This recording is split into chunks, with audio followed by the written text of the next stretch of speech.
Hello everyone, मैं आशा करता हूँ कि आप सब ठीक होंगे, आप अच्छे से पढ़ाई कर रहे होंगे।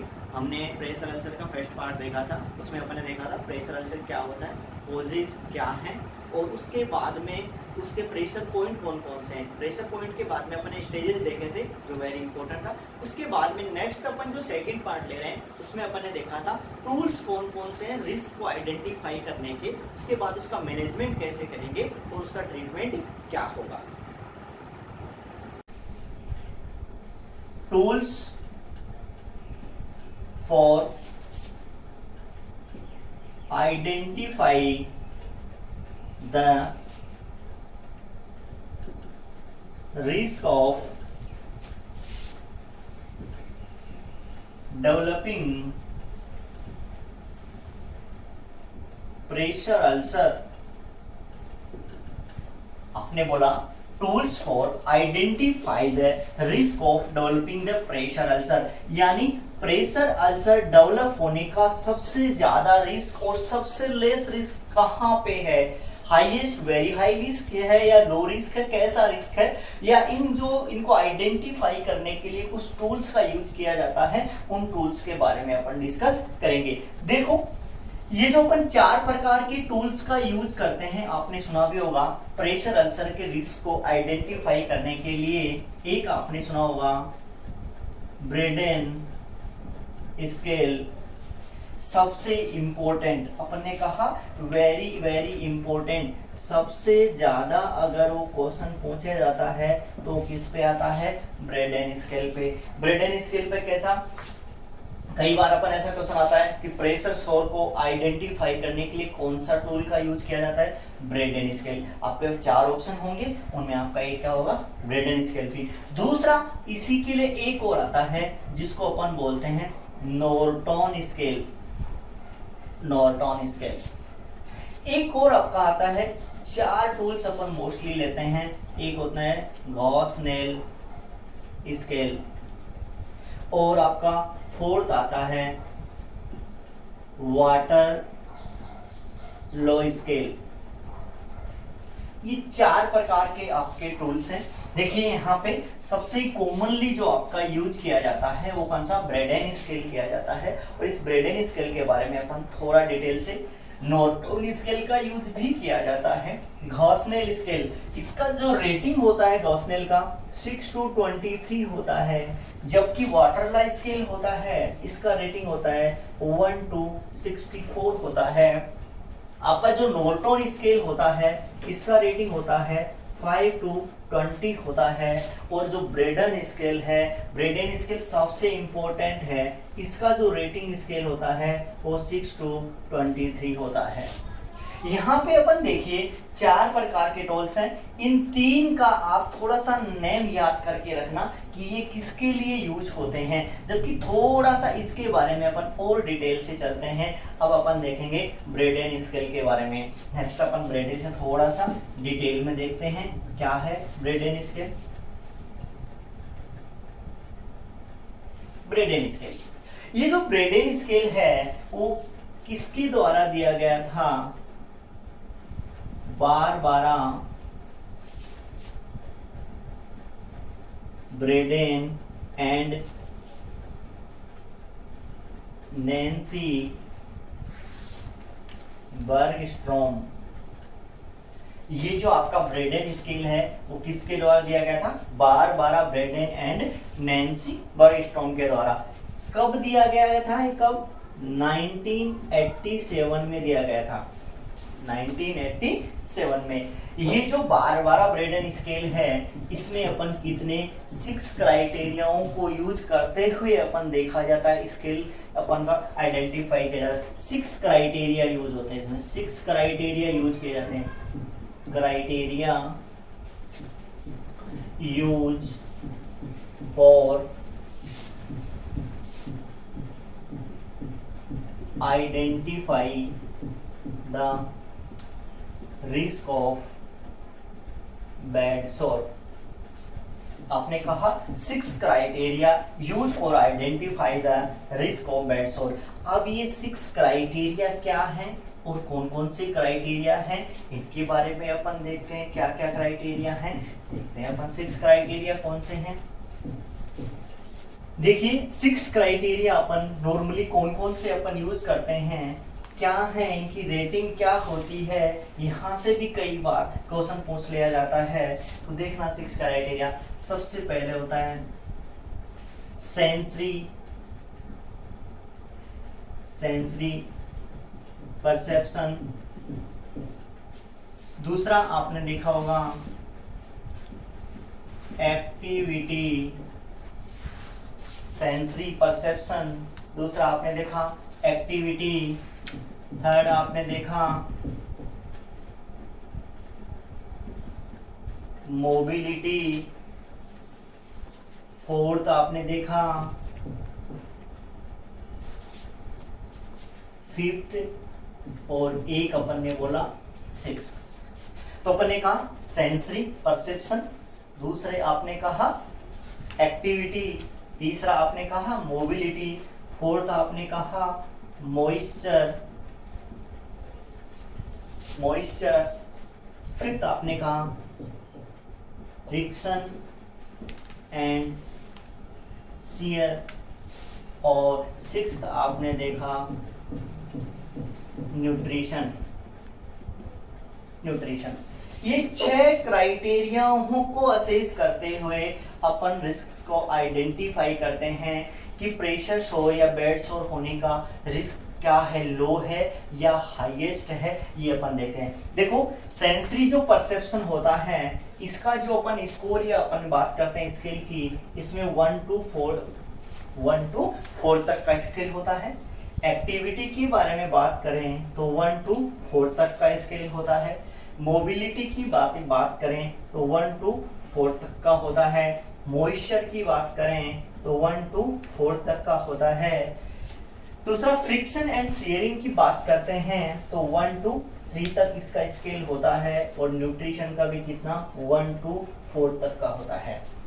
अब इसका मतलब देखिए यहाँ पे 6 क्राइटेरिया हैं, तो लोवेस्ट जो रेटिंग होगी वो कितना होगा 6, 1 2 3 4 5 6, एंड मैक्सिमम रेटिंग की तरफ जाते हैं तो कितना 4 4 4 4 3 एंड 4।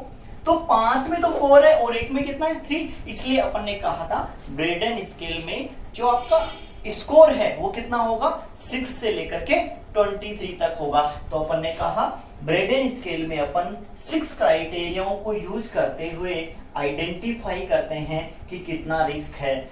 अब आगे अपन चलते हैं कि इसका जो स्कोर है ये स्केल पे वो कितना है और किस स्कोर पे मैक्सिमम आपका रिस्क रहता है और किस पे मिनिमम रिस्क रहता है। तो अपन बात करते हैं स्कोर की। देखो आपने कहा 6 to 23, इसका मतलब है जितना स्कोर कम होगा उतना ही प्रेशर अल्सर डेवलप होने का रिस्क मैक्सिमम होगा, और रेटिंग जितना ज्यादा अधिक होगा उतना ही प्रेशर अल्सर डेवलप होने के चांस कम होंगे, रिस्क कम होगा। तो अपन ने कहा इसका मतलब है जितना ज्यादा रेटिंग होगा स्केल का उतना ही रिस्क क्या होगा कम, और जितना ज्यादा इसका स्कोर कम है उतना ही आपका रिस्क क्या होगा ज्यादा होगा। देखो अपन सबसे पहले थोड़ा सा और इसको अपन आइडेंटिफाई करते हैं। जैसे अपन बोले वेरी हाई रिस्क यानी कि सबसे ज्यादा रिस्क कब होगा, तो अपन कह सकते हैं जब आपके रेटिंग का मान लेस देन 9 होगा तब इसका क्या होगा वेरी हाई रिस्क होगा। फिर दूसरा अपन बोलते हैं हाई रिस्क, और हाई रिस्क अपन कब बोलेंगे जब आपका रेटिंग 10 to 12 होगा। फिर उसको अपन बोलते हैं मॉडरेट रिस्क, और मॉडरेट रिस्क कब होता है जब आपका स्केल पे 13 to 14 तक क्या होगा रेटिंग होगा। फिर अपन थोड़ा सा और आगे चलते हैं, माइल्ड रिस्क की बात करते हैं, और माइल्ड रिस्क की अगर जब आप बात करते हैं तो अपन ने कहा कितना होगा 15 to 18 के बीच में अगर रेटिंग होती है तो माइल्ड रिस्क होगा। एक और आता है अपना लास्ट, लो रिस्क, यानी सबसे रिस्क कम कब होगा प्रेशर अल्सर डेवलप होने का, जब आपका रेटिंग ग्रेटर देन 19 होगा, जब आपका रेटिंग ग्रेटर देन 19 होगा। तो अपन ने कहा ब्रेडन स्केल में अपन 5 यहाँ पे ये चीज रिस्क देखा जाता है। वेरी हाई रिस्क कब होगा, जब आपका स्कोर कितना होगा, लेस देन 9 होगा। हाई रिस्क कब होगा, जब आपका 10 to 12 होगा। मॉडरेट रिस्क कब होगा, जब 13 से 14 होगा। माइल्ड रिस्क कब होगा, जब 15 से 18 होगा। और लो रिस्क कब होगा, जब ग्रेटर देन 19 होगा। तो ये आपका कौन था, ब्रेडेन स्केल। दूसरा स्केल आपने देखा था नॉर्टन स्केल। क्या है, थोड़ा सा नॉर्टन स्केल के बारे में भी अपन डिस्कस करना चाहेंगे कि क्या है, क्या होता है इसमें। स्कोरिंग अपन ने कहा था नॉर्टन स्केल की जो स्कैनिंग होती है, स्कोर होता है वो कितना, 5 to 20 होता है। दूसरा अपन देखते हैं नॉर्टन स्केल। ये जो आपका नॉर्टन स्केल है, इसमें अपन ने बोला था कितना, 5 to 20 तक रेटिंग होता है। कितना होता है, 5 to 20 तक। उसमें अपन ने बोला था कि अपन 6 क्राइटेरियाओं का यूज करते हुए अपन क्या रिस्क को आइडेंटिफाई करते हैं, जबकि अपन नॉर्टन स्केल की बात करते हैं, यहाँ अपन कितने 5 क्राइटेरिया को यूज करते हुए आइडेंटिफाई करते हैं। तो अपन कहते हैं 5 क्राइटेरिया यूज, 5 क्राइटेरिया यूज। अब ये 5 क्राइटेरिया कौन कौन से होते हैं, तो देखिए अपन 5 क्राइटेरिया की बात करते हैं। एक आता है आपका फिजिकल कंडीशन, दूसरा आता है आपका मेंटल कंडीशन, थर्ड आता है आपका एक्टिविटी, फोर्थ आता है आपका मोबिलिटी, और फिफ्थ आपका कॉन्टिनेंस। ये 5 क्राइटेरिया को, ये 5 क्राइटेरिया को यूज करते हुए अपन किसका, नॉर्टन स्कोर को अपन रिस्क आइडेंटिफाई कर सकते हैं। फिजिकल कंडीशन की अगर बात करते हैं, इसका रेटिंग होता है 1 to 4। अगर अपन मेंटल कंडीशन की बात करते हैं, यहाँ पे अपन ने कहा कितना, 1 to 4। यहाँ एक्टिविटी की बात की जाती है 1 to 4, फिर मोबिलिटी की बात की जाती है 1 to 4, और कॉन्टिनेंस की बात की जाती है 1 to 4।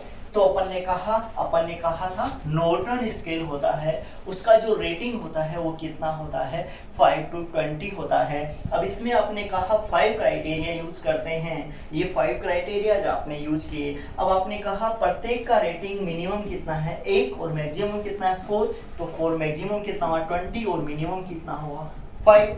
अब अपन कहते हैं जितना ये स्कोर, आपने कहा जितना स्कोर कम होगा प्रेशर अल्सर डेवलप होने का रिस्क उतना ही ज्यादा होगा, और जितना ये स्कोर आपका क्या होगा, ज्यादा होगा, प्रेशर अल्सर डेवलप होने का रिस्क उतना ही क्या होगा, कम होगा। थोड़ा सा और आगे अपन चलते हैं, इसके स्कोर की बात करते हैं। थोड़ा सा देखिए, थोड़ा सा अपन ने कहा इसमें भी अपन ने, अगर आपका स्केल का जो रेटिंग है अगर लो है तो इसमें रिस्क क्या होगा, हाई होगा। तो अपन स्कोर की बात करते हैं, स्कोर, और स्कोर को अपन ने कितना बोला 5 to 20। अब इसमें देखिए अपन ने कहा very high risk, very high risk, और वेरी हाई रिस्क कब होगा, जब आपके स्कोर क्या होगा, कम होगा। यानी कि अगर स्कोर लेस देन 10 होगा तो ये रिस्क क्या होगा, ज्यादा होगा। फिर अपन दूसरा बोले हाई रिस्क, हाई रिस्क, और हाई रिस्क की बात करते हैं तो अगर ये 10 से लेकर के 14 तक हो तो वो क्या कहलाएगा, हाई रिस्क कहलाएगा। फोर्थ आपका आता है मॉडरेट रिस्क। अगर ये 14 से लेकर के 18 तक होता है तो ये क्या कहलाएगा, मॉडरेट रिस्क कहलाएगा।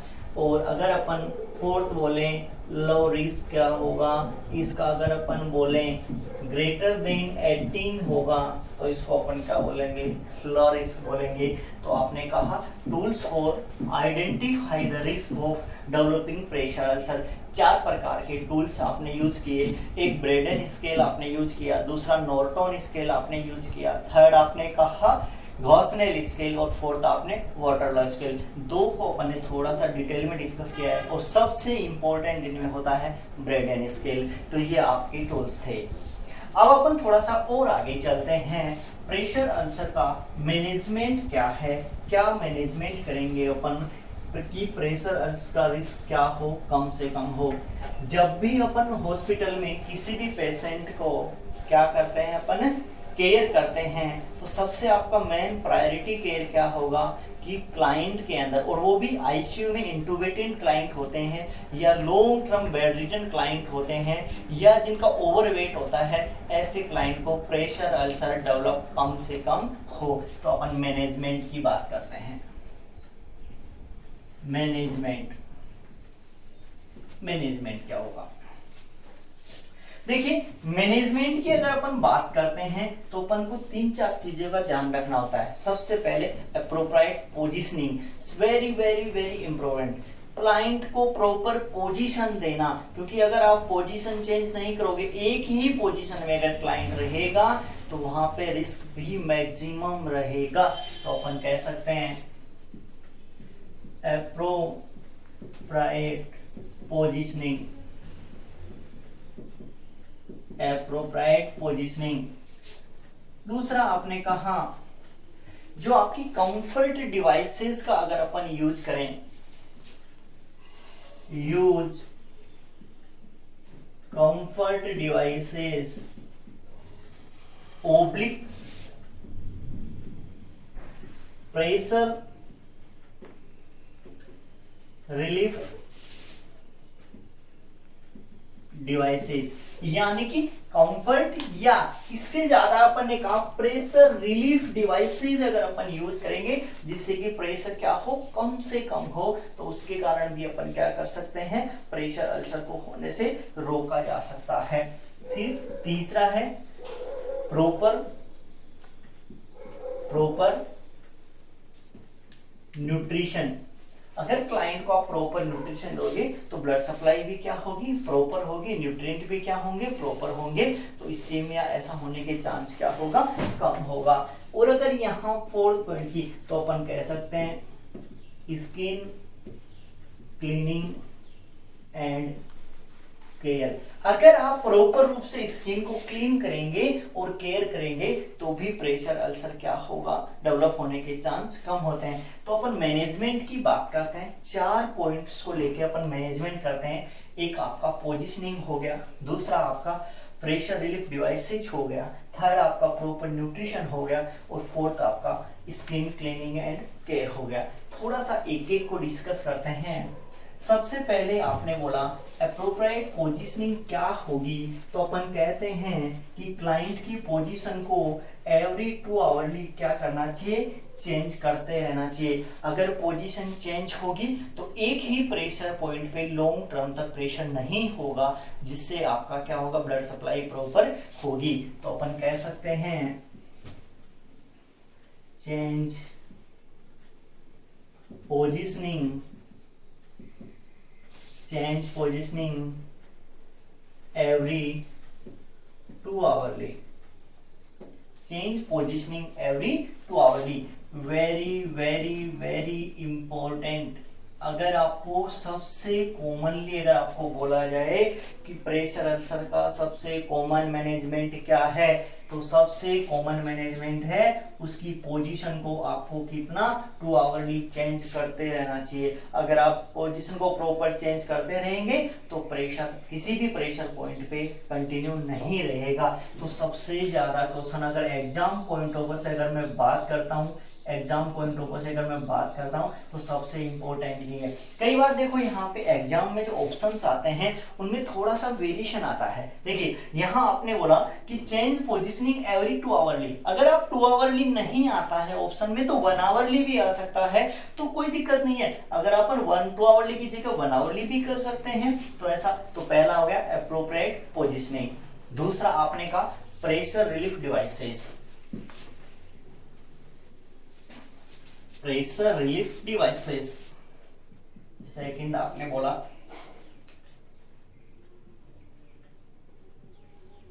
Pressure relief devices. Pressure relief devices कौन सी होती हैं? प्रेशर रिलीफ डिवाइसेस में मुख्य कॉमनली जो यूज किया जाता है air oblique water mattress, air oblique water mattress, air oblique water mattress. Air वो वाटर मैट्रेस करते हैं तो उस प्रेशर पॉइंट पे क्या होगा, प्रेशर भी नहीं होगा, तो अपन कह सकते हैं प्रेशर रिलीफ डिवाइसेस। थर्ड आपने बोला था प्रॉपर न्यूट्रिशन, क्लाइंट को अगर प्रॉपर न्यूट्रिशन अपन प्रोवाइड करवाएंगे ही तो उस जगह पर आपका न्यूट्रिएंट भी क्या रहेंगे, प्रॉपर रहेंगे। फोर्थ आपने जो एक और बोला था उसमें क्या था, स्किन क्लीनिंग एंड केयर। देखिए स्किन क्लीनिंग एंड केयर में क्या है, सबसे पहली बात तो स्किन आपको हमेशा ड्राई होनी चाहिए, स्किन को कैसे रखनी चाहिए, ड्राई रखनी चाहिए। एंड हमेशा जो आपका बेड है वो कैसा होना चाहिए, रिंकल फ्री होना चाहिए, dry skin dry and bed wrinkle free होना चाहिए, बेड्स पे रिंकल नहीं होना चाहिए। दूसरी बात है आपकी जो स्किन है ड्राई का मतलब मॉइस्ट नहीं होनी चाहिए, मॉइस्चराइजेशन नहीं होना चाहिए। अगर यहाँ पे मॉइस्चर होगा तो वहां पर माइक्रो ऑर्गेनिज्म के ग्रो करने के चांस क्या होंगे, मैक्सिमम होंगे। तो इसलिए स्किन कैसा होना चाहिए, ड्राई होना चाहिए और क्लीन होना चाहिए। दूसरा, कई बार अपन स्किन के ऊपर क्या कर सकते हैं, लोशन का या लुब्रिकेंट का यूज भी कर सकते हैं। तो अपन कह सकते हैं use lotion oblique lubricant, use lotion oblique lubricant का यूज भी किया जा सकता है। एक बात हमेशा याद रखना, जैसे कई बार अपन आइडेंटिफाई करते हैं, जब भी अपन क्लाइंट का केयर करते हैं, केयर में आइडेंटिफाई करते हैं, अगर किसी भी स्किन के पार्ट पे आपको रेडेंट एरिया दिखाई देता है, रेड एरिया दिखाई देता है, तो कभी भी उस रेड एरिया को मसाज नहीं करना चाहिए। और जब भी आपको मान लो रेडेंट एरिया दिखाई देता है तो तुरंत आप अपने हेल्थ केयर प्रोवाइडर यानी डॉक्टर को इन्फॉर्मेशन करना चाहिए, या फिर आपकी जो वार्ड की इंचार्ज है उसको तुरंत इन्फॉर्मेशन कर देनी चाहिए कि क्लाइंट के उस पार्ट पे एरिया रेडेंट हो रखा है, इसका मतलब वहां पे प्रेशर अल्सर डेवलप होने के चांस क्या हो सकते हैं, तो उसको अपन विशेष केयर प्रोवाइड, उस एरिया पे विशेष केयर प्रोवाइड किया जा सकता है। तो ये अपने को, तो अपन हमेशा एक बात याद रखना मैनेजमेंट में अपने, अगर आपके पास कहीं भी रेडेंट एरिया दिखाई देता है, और अगर रेडेंट एरिया जैसे ही दिखाई देता तुरंत आपको किसको radiant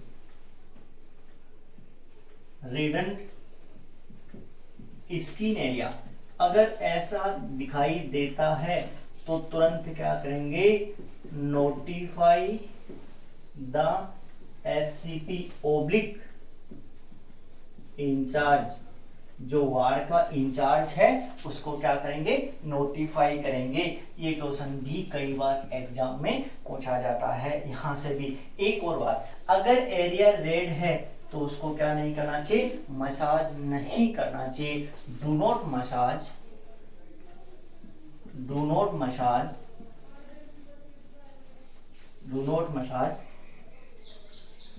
to the radiant area, do not massage the radiant area. अगर आप रेडेंट एरिया को, अगर आपने रेडेंट एरिया को मसाज कर दिया तो वहां का जो कैपिलरी बेड्स है वो क्या हो जाएगा, रप्चर हो जाएगा, और वहां पे प्रॉपर ब्लड सप्लाई नहीं होगी, और वहां पर आपका नेक्रोसिस होने का चांस क्या हो जाएंगे, बढ़ जाएंगे। तो आपने कहा मैनेजमेंट क्या होगा। थोड़ा सा और आगे चलते हैं अपन। जब अपन प्रेशर अल्सर के बारे में बात करते हैं तो कई बार अपने को ये भी देखना चाहिए कि प्रेशर अल्सर से कैसा डिस्चार्ज आ रहा है, ये उसकी केयर में ही आता है, मैनेजमेंट में आता है। एक बात हमेशा ध्यान रखना, जैसे अपन अगर बात करते हैं, अगर आपको सीरो सैंग्विनस, अगर आपको वहां से सीरो सैंग्विनस क्या आ रहा है, ड्रेन आ रहा है या वो आ रहा है, तो ऐसा क्या होगा, फर्स्ट 48 आवर्स के लिए ये कंडीशन क्या है, नॉर्मल है, एक्सपेक्टेड हो सकती है। लेकिन अगर किसी भी आपके प्रेशर अल्सर से प्रूलेंट ड्रेनेज है तो ऐसी कंडीशन में अपन क्या कहेंगे, क्लाइंट को क्या हो गया, वुंड में इंफेक्शन हो गया। और जब इंफेक्शन हो जाए तो तुरंत क्या करना चाहिए, नोटिफाई द एससीपी। यहां से भी कई बार क्वेश्चन पहुंचा। प्रूलेंट ड्रेनेज का मतलब है इंफेक्शन यानी पस फॉर्मेशन हो गया है, इसका मतलब किसको आपको नोटिफाई करना पड़ेगा, एससीपी को नोटिफाई करना पड़ेगा। अब थोड़ा सा अगर अपन बात करते हैं थोड़ा सा आगे, तो अपन ट्रीटमेंट की बात करते हैं। अपन प्रेशर अल्सर का क्या ट्रीटमेंट किया जाना चाहिए। देखो सबसे पहले इसका जो ट्रीटमेंट है, बात करते हैं ट्रीटमेंट की। ट्रीटमेंट देखो, ट्रीटमेंट के लिए दो चीजें हैं। जो भी आपका वहां पे स्लग्ड टिश्यू होता है, उस स्लग्ड टिश्यू को वहां से क्या करना चाहिए, रिमूव करना चाहिए। जो भी आपका स्लग्ड टिश्यू है उसको रिमूव करना चाहिए। और वहां पे स्किन केयर करके वहां पे आप 1% जिंक ऑक्साइड या नॉर्मल सैलाइन से वॉश करके क्लीन कर सकते हैं। 1% जिंक ऑक्साइड अप्लाई कर सकते हैं या वार्म थेरेपी भी दे सकते हैं। तो सबसे पहले अपन ट्रीटमेंट में, अच्छा अपन ने कहा कि इसके लिए कौन सा आपको डिब्रिस को हटाने के लिए, डिब्रिस को रिमूव करने के लिए, स्लग्ड टिश्यू को रिमूव करने के लिए अपन कौन सी ड्रेसिंग का यूज करते हैं। तो अपन बोलते हैं wet to damp moistened gauze, very important, wet to damp moistened gauze piece का यूज करना चाहिए, वेरी इंपॉर्टेंट। ये कई बार यहां से क्वेश्चन पूछा जाता है। देखो इसका मतलब क्या है, ठीक है, इसका मतलब ये है जो भी आपका वुंड है वहां पे अपन क्या करते हैं, एक वेट मोइस्ट है ना गोज पीस अप्लाई करते हैं और उसको थोड़ा सा ड्राई होने के बाद उसको क्या कर लेते हैं, रिमूव कर देते हैं, जिससे आपका जितना भी डिब्रिस टिश्यूज हैं वो क्या हो जाएंगे, रिमूव हो जाएंगे। तो अपन कह सकते हैं रिमूव डिब्रिस टिश्यू या स्लग्ड टिश्यू।